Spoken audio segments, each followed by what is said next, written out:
Masa udah gede nggak pernah bawa cowok pulang buat dikenalin, ucap adanya Bu Inem. Kagak punya gitu. Masa pasti pacarnya udah banyak, udah sekolah di SMA di kota kok gitu. Nggak pengen pacaran soalnya. Bla bla bla. Adanya Bu Inem ngotot banget kayak reporter aja, tanya ini tanya itu kayak lambe turah. Hingga tiba-tiba entah kenapa keluar ucapan yang bikin aku kaget. Bukan cuma aku sih, tapi yang denger pasti kaget. Lesbian ya kamu? Wey! Wah!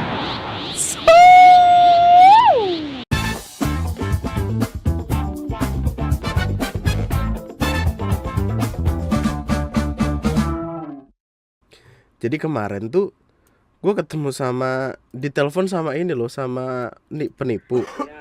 Tapi penipunya tuh wadaw banget gitu loh, man. Oh, Iya, halo, assalamualaikum.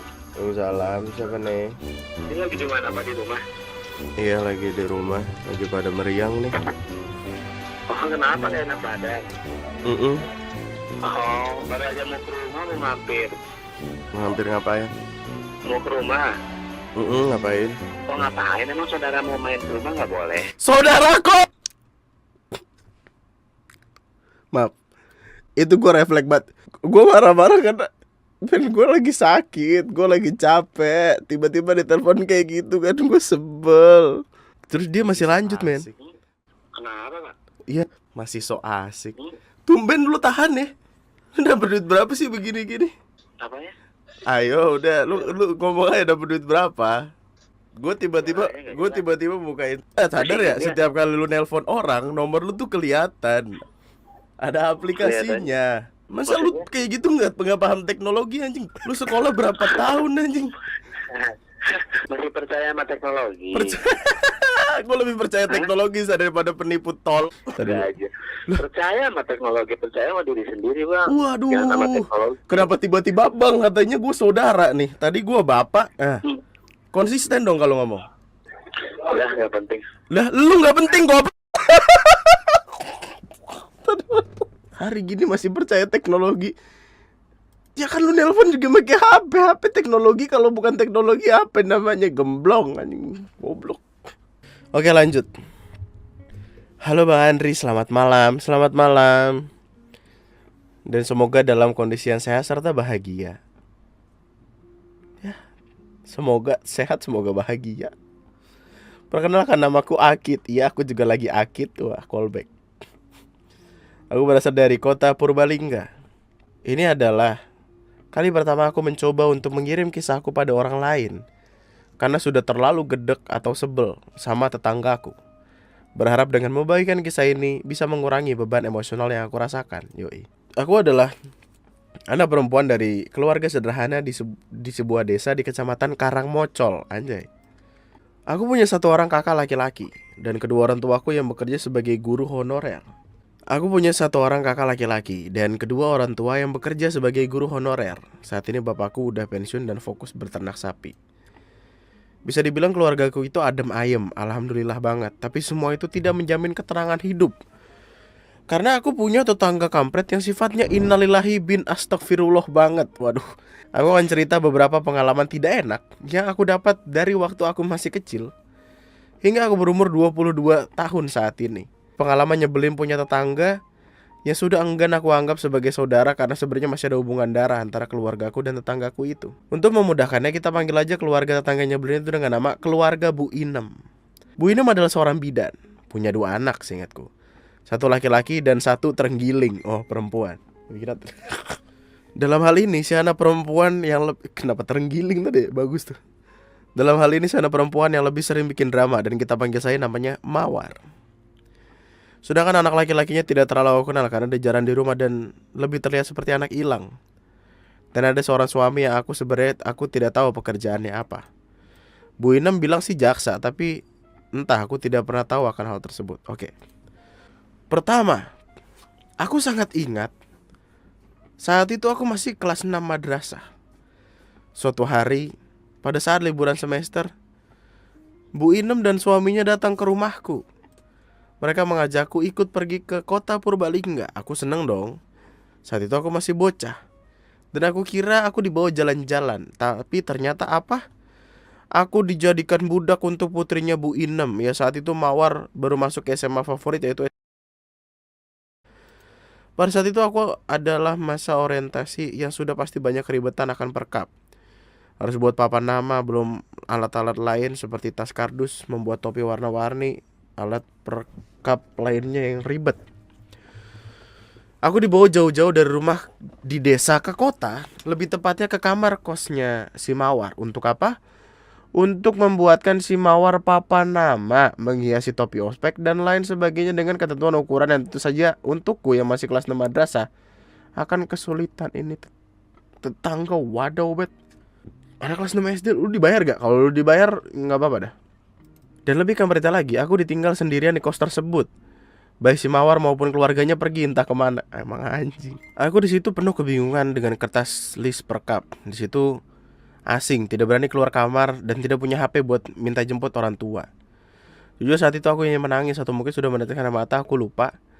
Tapi yang lebih aku rasakan adalah amarah karena aku di PHP-in. Aku kira bakal diajak jalan-jalan, tapi ternyata disuruh jadi budak. Sejak pagi sampai sore hampir maghrib aku di tempat tersebut hingga keluarganya Bu Inem datang dan membawaku pulang. Aku ingat saat itu aku disuruh menginap di kos untuk menemani si Mawar, tapi tentu saja aku menolak. Aku dengan lantang mengatakan aku ingin pulang. Aku akui Mawar adalah anak yang pintar, tapi dia adalah orang yang egois tingkat dewa. Waduh. Bahkan ketika aku salah membuat papan nama, lebih tepatnya di ukuran, dia tidak segan menyalahkanku dan memintaku untuk membuat yang baru. Anjing. Dih. Udah minta di Mawar untuk kebesaran, jadi tinggal aku potong sedikit sisi-sisi papan namanya. Walaupun sebel, aku tetap melakukan apa yang diperintahkan Mawar saat itu kan, saat ada bapak sama ibunya. Aku juga takut menolak, aku akan dimarahi dan tidak dibolehin pulang. Dulu aku bocah sih, jadi yang bisa aku lakuin cuma nurut. Kedua, ini adalah saat aku sudah masuk SMP. Tepat kelasnya aku lupa, tapi kejadian ini terjadi ketika sedang acara silaturahmi sehabis sholat Id Lebaran Idul Fitri. Biasalah kumpul keluarga besar, karena memang masih ada ikatan saudara. Jadi aku ketemu lagi dengan keluarga Bu Inem. Saat itu ketika sudah selesai dengan salam-salaman dan saling minta maaf, tibalah saatnya untuk duduk santai dengan makan jamuan makanan yang sudah disediakan. Saat itu aku duduk bersama saudara-saudaraku yang lain tak jauh dari ibuku. Lalu saat yang paling ditunggu tiba, yaitu pembagian THR. Tentu aku yang sudah bahagia banget nih dapat duit, tapi ketika Bu Inem yang manggil buat ngasih THR, ada kejadian yang tidak mengenakan lagi. Saat itu aku memang belum mengenal apa itu merawat wajah. Jadi bisa dibilang buluk gitu wajahku. Bu Inem dengan kerasnya mengatakan, "Ih, akit kuwi raine pimen. Perawatan ngana ben putih sithik, wis perawan kok." "Iya, akit wajahmu kenapa? Perawatan sana biar wajahnya putih sedikit sudah perawan loh." Waduh. Ngasih duit nggak seberapa mulutnya.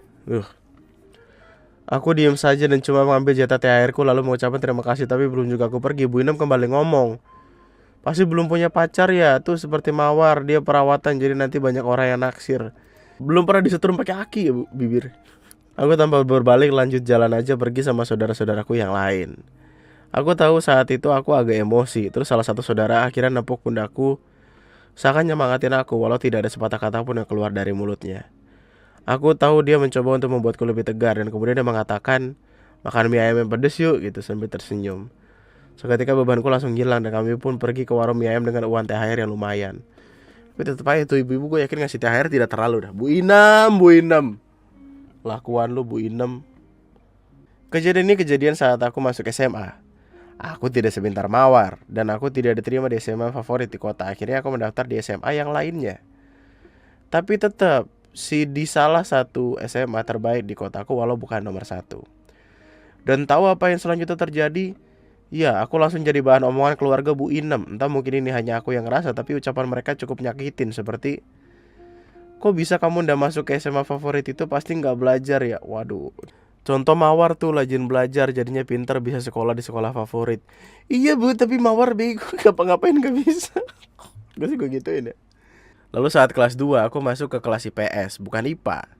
Entah kenapa seperti kasta IPA lebih bagus dari IPS atau bagaimana. Tapi pasti ketika Bu Inem tahu aku masuk IPS, mulutnya kembali berulah. Saat itu aku sedang belanja di warung dan tinggal saja ketemu Ibu Inem. "Kamu masuk kelas IPA apa IPS?" "IPS." "Kok IPS?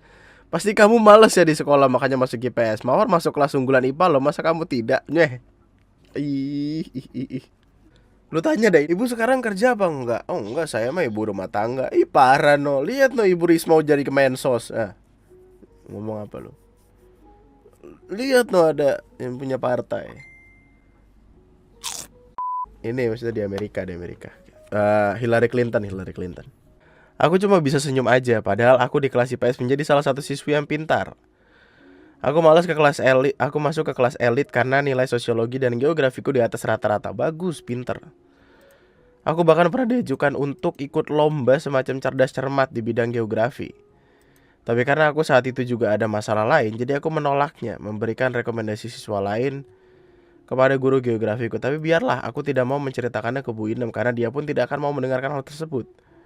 Aku akan tetap dipandang rendah sama Bu Inem. Senyum adalah satu-satunya cara merespon orang macam Bu Inem. Betul. Biarin capek sendiri, ntar juga mati.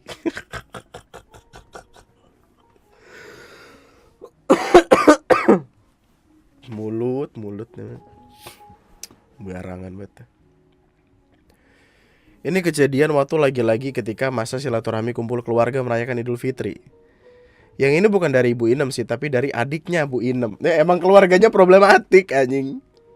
Saat itu karena aku sudah tahu betapa brengseknya keluarga Bu Inem, sederek-dereknya, aku nggak terlalu peduli mereka mau kasih THR atau enggak. Aku aja jujur males ketemu mereka di acara kumpul keluarga besar ini. Wajahku udah sepet lihat rombongan keluarga Bu Inem.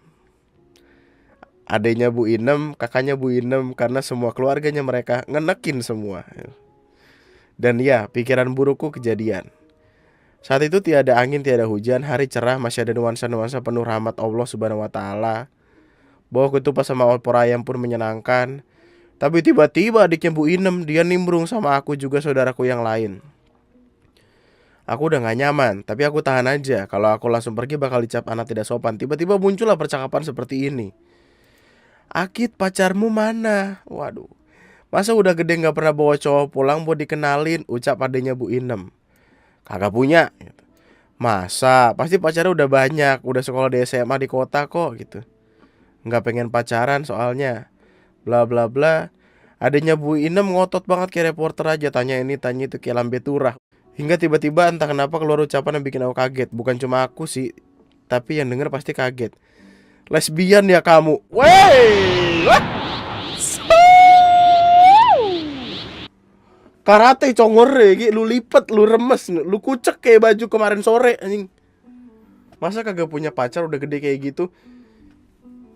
Astaga. Kalau misalkan adek gua ada tetangga ngomong kayak gini, wah, gue gentak sih. Mau umur berapa juga gue gentak, bodo amat. Mulutnya kagak bisa diatur, bas. Aku auto kicap, bukan karena ngiyain, tapi bener-bener kaget. Apakah untuk anak SMA kelas 2 atau 3 kalau tidak punya pacar cowok itu adalah seorang lesbian? Aku emang gak terlalu fokus sama hobiku menggambar. Apalagi waktu aku SMA, aku salah satu siswa yang aktif dalam kegiatan seni lukis. Yang sering ada kegiatan, aku juga seorang otaku yang kalau ada waktu lebih nonton anime. Saat itu tidak jauh dari tempatku duduk ada ibuku. Aku ngelirik ibuku dan lebih syok lagi, wajah ibuku kaget kecampur sedih. Seakan ibuku juga kena tamparan keras waktu dengar kata-kata yang keluar dari mulut adanya Bu Inem. Terus untung aja saudaraku yang emang satu sekolah sama aku ikut ngomong. Mbak Akid fokus kegiatan seni rupa, tiap hari kerjanya digambar. Kemarin Mbak Akid juga ikut aku kegiatan pameran seni, jadi sibuk boro-boro pacaran. Istirahat aja dipanggil guru buat ngelanjutin tulisan. Bagus, respect, keluarga respect. Aku senang mendengar ucapan saudaraku itu, dalam hati bersyukur banget ada yang bela. Tapi tetap, karena emang keluarga Bu Inem itu kampret banget, tetap aja diungkit-ungkit masalah aku kagak punya pacar. Hingga ibuku ikut ngomong, Akid gak boleh pacaran sampai kuliah gitu. Raut wajah ibuku lebih kalem dan tenang saat ngomong itu. Akid gak boleh pacaran sampai kuliah. Mampus lu, biar diem lu. Abis acara itu ibuku ngelus kepala aku kayak minta aku buat sabar, walau tidak ada kalimat yang keluar. Beberapa hari kemudian ibuku ngomong, Dok, jangan mikirin omongan orang lain yang buruk-buruk ya, fokus aja sama yang kamu suka. Untung ibunya respect. Tapi kalau emak gue, misalnya emak gue nih, adik gue digituin sama orang gitu. Sama emak gue yakin gentak orang itu, siapapun itu men, asli. Dan dengan hal ini di kemudian hari pun beredar rumor kalau aku itu lesbian. Emang anjing. Walau kagak lama aku bersyukur orang-orang di desaku banyak yang kagak percaya sama keluarga Bu Inem. Bagus. Karena emang keluarga Bu Inem itu udah terkenal keluarga yang suka bikin masalah. Emang. By the way, temenku dulu yang suka berangkat sekolah bareng sama aku satu motor, dia kan cewek ya. Karena rumor aku lesbian itu, dia sempat kagak berangkat sekolah sama aku karena tidak mau memperkeruh suasana. Takut dikira nanti orang-orang bakal percaya kalau aku lesbian, karena aku berangkat pulang sekolah satu motor sama temanku itu.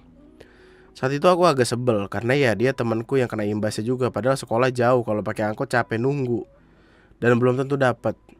Juga ya aku jadi lebih boros karena harus beli bensin sendiri. Dulunya waktu masih bareng kan bisa patungan, tapi setelah rumor itu reda, alhamdulillah hubungan pertemanan kami kembali normal.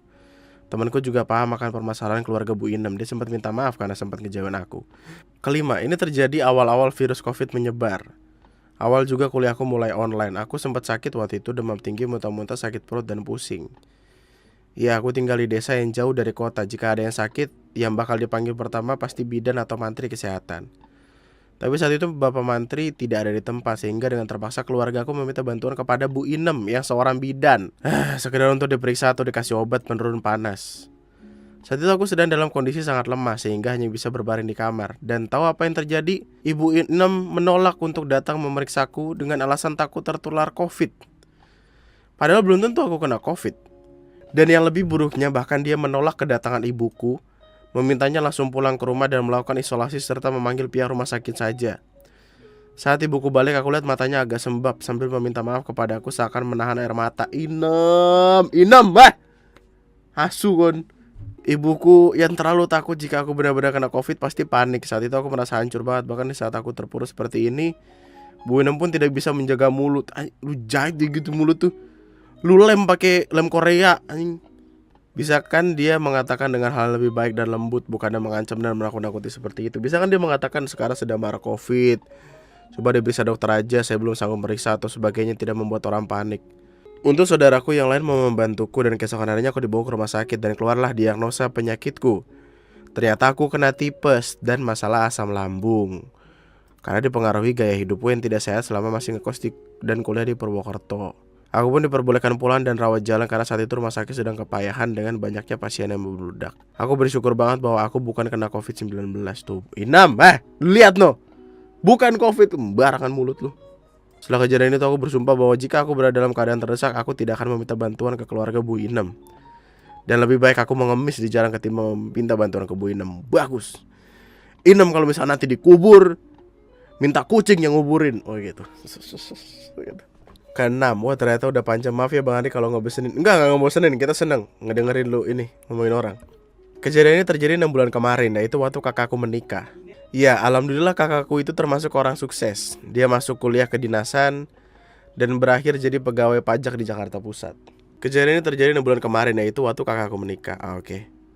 Saat kakakku menikah, itu berbarengan dengan waktu praktikum kuliahku. Jadi aku terlambat untuk datang ke acara resepsi pernikahan kakakku. Aku datang ke acara tersebut sendiri dengan menggunakan motor. Tapi ternyata selama aku tidak ada di persiapan acara tersebut, terjadi sebuah kejadian yang cukup menjengkelkan seluruh tamu undangan. Saat itu sebelum aku siap-siap datang ke acara resepsi, aku bertemu dengan bisa dibilang Rewang, orang yang membantu berjalannya acara kondangan, lebih tepatnya orang yang masak. Dia mengatakan padaku bahwa tadi pagi ada masalah pada pembagian makanan sarapan untuk para tamu undangan sebelum berangkat ke gedung resepsi. Ya, saat itu sedang diadakan kegiatan PPKM. Semua kegiatan dibatasi karena virus COVID. Bahkan tamu undangan nikahan pun dibatasin. Keluargaku sudah mempersiapkan sedemikian rupa siapa saja yang akan berangkat ke gedung acara dan tidak lupa dengan pembagian kendaraannya. Tapi ternyata mobil keluarga Bu Inem yang seharusnya hanya membawa Bu Inem dan suaminya, ditambahi beberapa perwakilan keluarga lain yang sudah ditentukan, itu hanya membawa keluarganya sendiri. Ya, keluarganya sendiri. Dia membawa Mawar, membawa pacarnya Mawar, membawa kakaknya Mawar. Padahal udah direncanain di mobil itu ada keluarga lainnya. Dan tidak beda dengan mobil si adik Bu Inem, dia juga membawa keluarga sendiri tanpa membawa tamu undangan yang seharusnya. Astaga. Tak hanya itu, si Rewan ternyata sedang memasakku makanan sambil mengatakan, "Maaf ya Ndok, jatah makanmu udah dibawa sama keluarganya Bu Inem." Inem makanan aja lu diambil, Inem. Astaga. Inem kalau mati jasadnya masuk adukan semen, liangnya banjir septic tank, kuburannya kena meteor. Yaitu secara otomatis terjadi karena jumlah porsi yang dia siapkan sudah sesuai dengan tamu undangan, tapi keluarga Bu Inem dengan egoisnya membawa keluarga sendiri dan mengambil jatah lain. Inem versus everybody. Inem versus everybody, pemirsa. Total ada 6 keluarga yang akhirnya mereka berangkat pakai motor sendiri ke gedung resepsi pernikahan kakak aku. Inem anjing. Di situ aku agak emosi sebenarnya. Kayak di hari yang seharusnya bahagia, kenapa keluarga Bu Inem bikin masalah juga? Lu coret TG dari list keluarga. Kalau misalkan lu bikin acara kerangkeng, ikat di rumah. Setelah selesai siap-siap, aku berangkat ke gedung resepsi pernikahan sekitar jam 10 pagi dan sampai jam 11. Ketika aku sampai, jadi korban omongan keluarga Bu Inem lagi. Dengan tidak sopannya mereka mengatakan bahwa aku tidak sepantasnya datang ke acara pernikahan kakakku dengan penampilanku saat itu.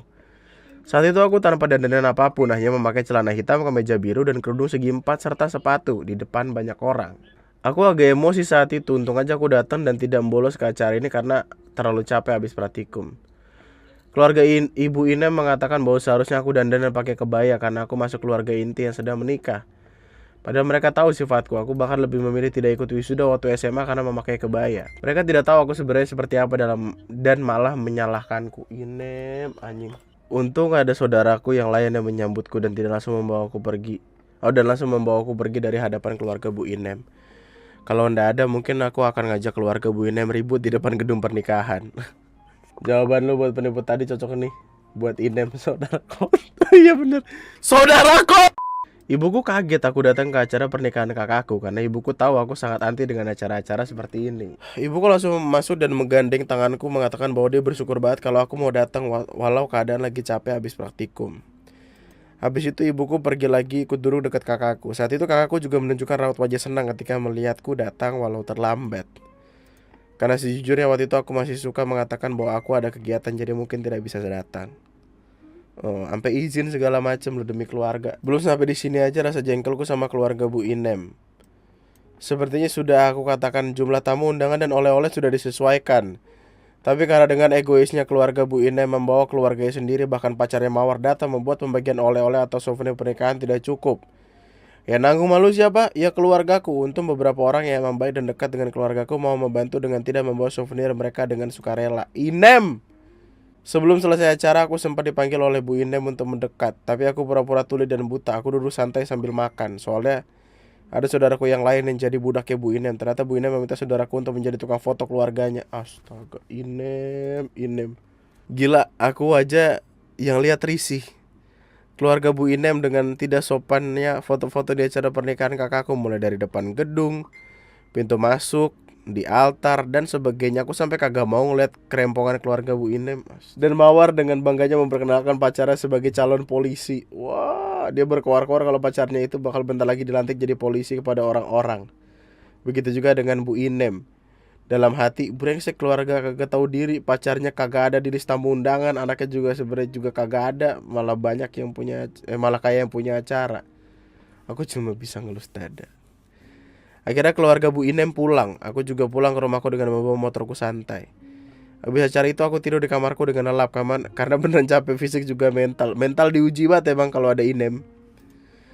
Mungkin cukup sekian dulu sih yang bisa aku ceritain karena sudah terlalu panjang. Sebenarnya masih banyak pengalaman tidak menyenangkan yang berkaitan dengan keluarga Bu Inem. Ceritain lagi, lanjut. Mau panjang juga selama itu tentang Inem. Lanjut, emosi aja ini. Seperti si Mawar yang sering pinjam barang ke aku tapi tidak pernah kembali. Bu Inem yang sebenarnya punya utang ke keluarga aku tapi kagak mau dibayar. Waduh. Padahal waktu lagi ngutang wajahnya memelas banget. Waktu ditagih lupa. Terus soal perkara tanahku yang dicaplok sama keluarga Bu Inem dan dijual. Astaga, Inem anjing. BTW sekarang aku udah dewasa. Aku udah bukan anak yang selalu diam dan nurut sama tindakan yang tidak menyenangkan Bu Inem. Jadi sekarang aku udah jarang dibully keluarga Bu Inem lagi. Bagus. Bahkan aku sudah tidak menunjukkan rasa hormatku sama Bu Inem lagi. Aku sekarang berani membalas omongan Bu Inem dan keluarganya yang lain dengan cukup frontal. Bahkan sampai leleku menegurku karena menilai sikapku kurang sopan. But why not? Orang seperti mereka emang harus dihormatin. I don't think so. Karena mereka tidak menghormati keluargaku dan orang lain. Kenapa harus berlagak sopan kepada orang yang moralnya nol? Bagus. Jika aku tetap bersikap sopan dan menghormati mereka, yang ada aku bakal jadi kain keset mereka. Bagus man, the best. Terima kasih Bang Andi sudah membaca keluh kesahku. Semoga saya selalu dan lancarkan rezeki. Thank you so much atas ceritanya. Kita punya pelampiasan emosi malam ini. Inem kok nasu matane loh. Barangan banget orang. Asu. Lebih parah dari Nopal. Nopal masih ada komedinya bro. Inem kagak ada komedi-komedinya Acan anjing. Hidupnya diketawain juga nggak bisa. Lebih bagus disumpahin nih daripada diketawain, gila. Nem 2000 orang ngelihat Nem kelakuan lu Nem. Mereka mengenakan riasan bak orang mau wisuda. Mereka memakai kebaya yang seragam dan makeup yang mentereng anjing. Tahu gak? Makeupnya yang kalau misalkan dia nengok ininya makeupnya ketinggalan, tau gak? Set jatuh.